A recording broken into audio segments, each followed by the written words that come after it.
3-1. That 6-game winning streak seems like a distant memory. 3-game losing skid heading into the second game of the day. Javier Baez, batting average at .212. That'll help it. Robbie Grossman comes around. The Tigers get on the board.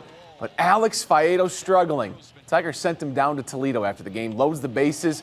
Doesn't make it out of the second. Ryan O'Hearn makes Tyler Alexander pay. Royals already up 2-1 at that point. Make it 4-1. Tigers again playing catch-up.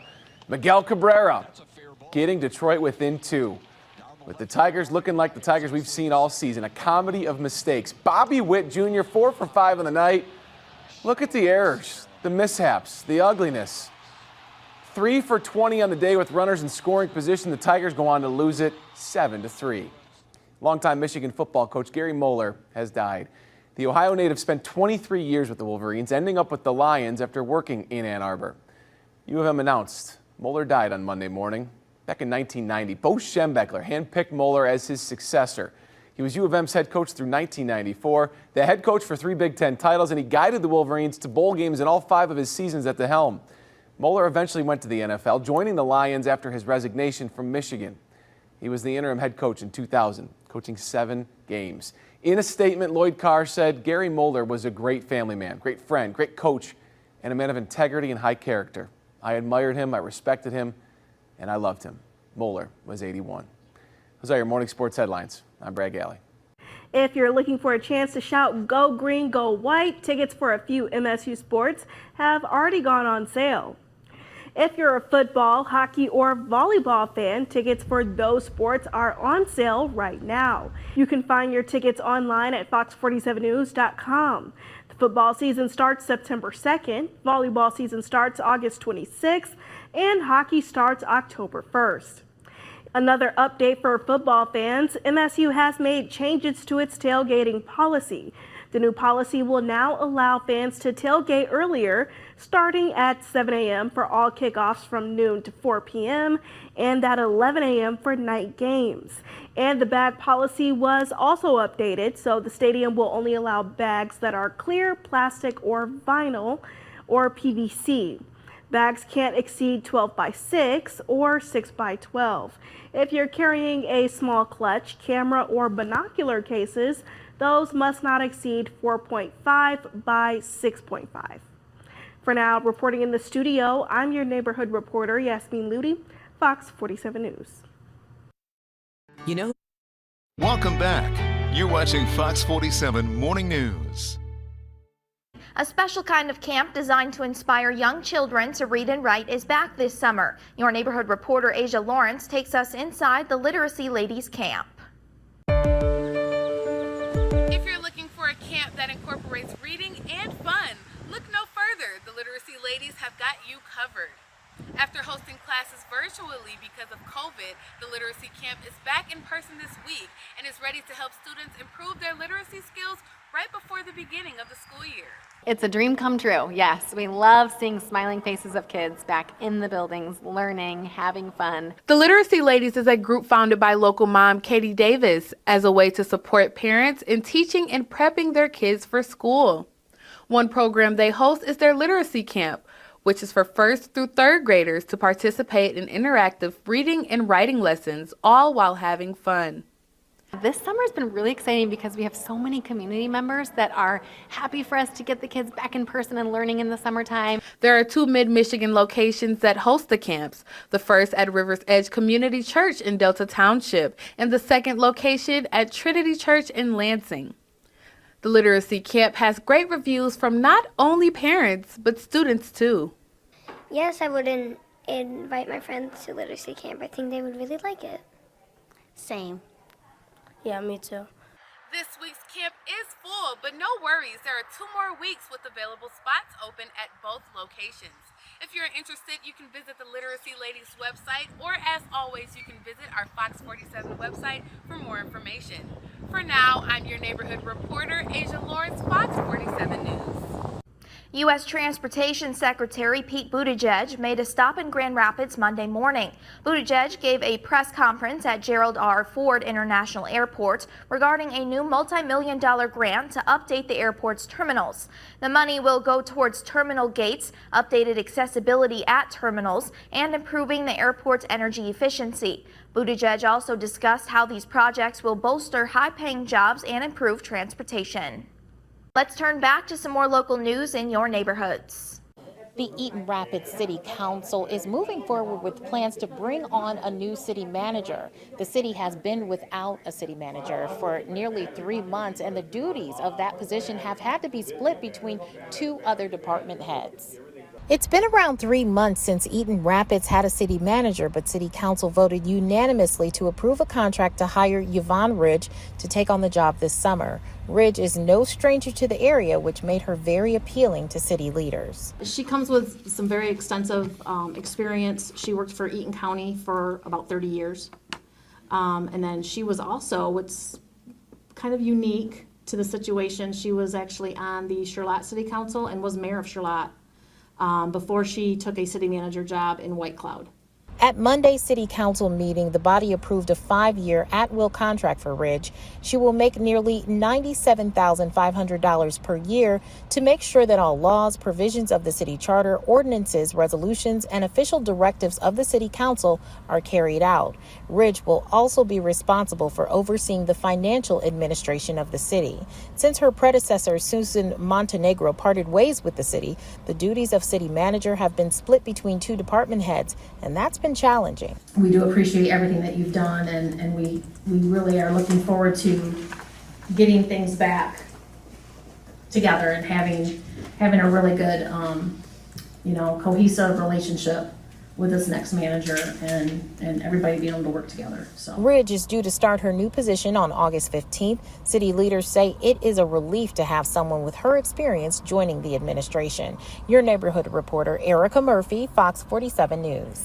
President Biden hosted an event on the South Lawn Monday to celebrate the recent passage of his gun violence prevention bill. According to lawmakers, this new gun law is the most significant gun violence reduction legislation in the last 30 years. It toughens background checks for the youngest gun buyers. It keeps firearms from domestic violence offenders, and it helps states put in place red flag laws that make it easier for authorities to take weapons from people deemed dangerous. During the event, the president was interrupted by a man who, according to the Wall Street Journal, is Manuel Oliver, the father of a Parkland shooting victim. Because make no mistake, sit down, you'll hear what I have to say. If you think you...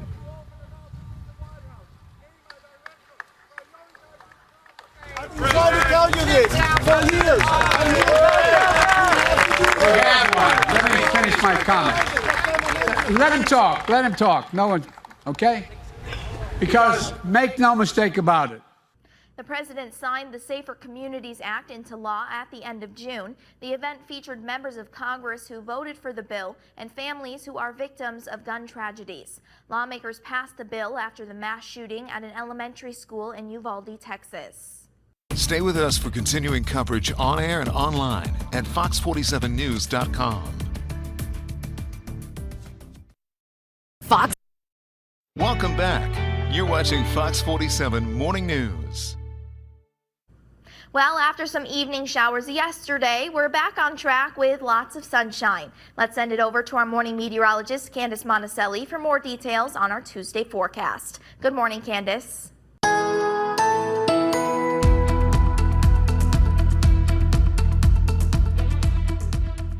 Well, Michaela, let's start off the day by taking a look at our weather headlines. As we do have another shower, maybe even potentially storm chance overnight leading into tomorrow morning, but nothing is expected to be severe, and it will be more scattered to isolated of a chance. Then we'll return to sunshine for the rest of your work week, with temperatures then being mainly in the 80s. So let's take a look at the first couple of days on your Super 7-day planner here.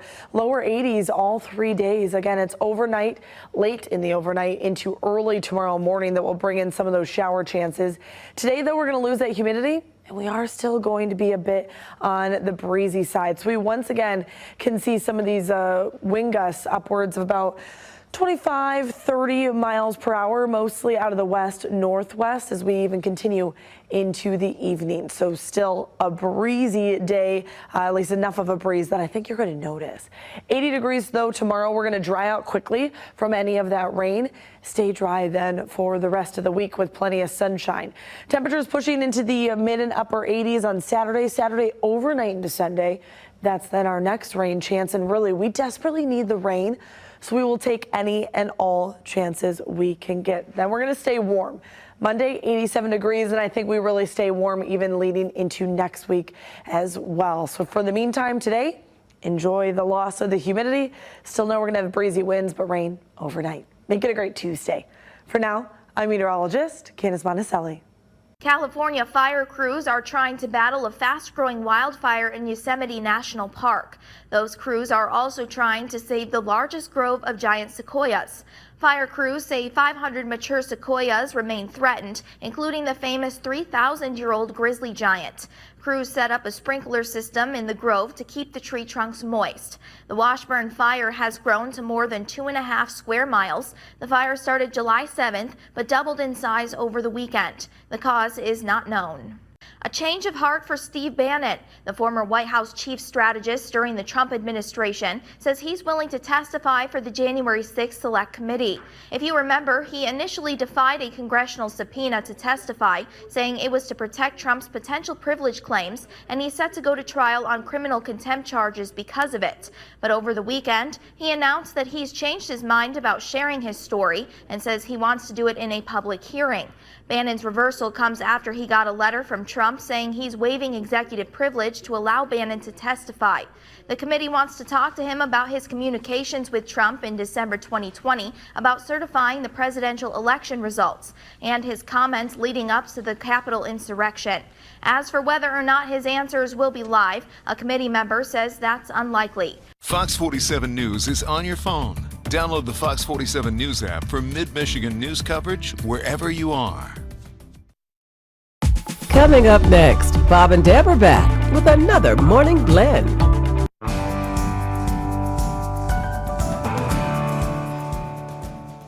With us today on Morning Blend, Mark and Kyle from Bobcat of Lansing. Always good to see you two. Good to see you. Exciting news today. We got inventory. We do. Right, what do you got? We have a pretty decent lineup of Bobcat inventory out front of the store now, so you can stop by, put your hands on it. We'll give you a demo ride or whatnot, get you pricing.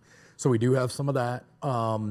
Attachments are a little bit slow coming in, but I've got buckets and forks and things to go with the new equipment that's there. Mowers, we have a few mowers still left in stock, which is good. So if you're looking mid-season purchase on that. And I've got excellent 2-cycle stock on the wall, backpack blowers, weed whips, and we also have a full line now of battery operated stuff, maybe more targeted for the homeowner. Talk about the battery operated, because I'm a little hesitant. I'm thinking, is it going to last? How does it work? What do I have to do? Maintain it? Cost? Blah, blah. Absolutely. So battery is going to eliminate any type of fuel. So for a homeowner, you can get a battery operated push mower, weed whips, chainsaws, blowers, so a multitude of attachments. Mm-hmm.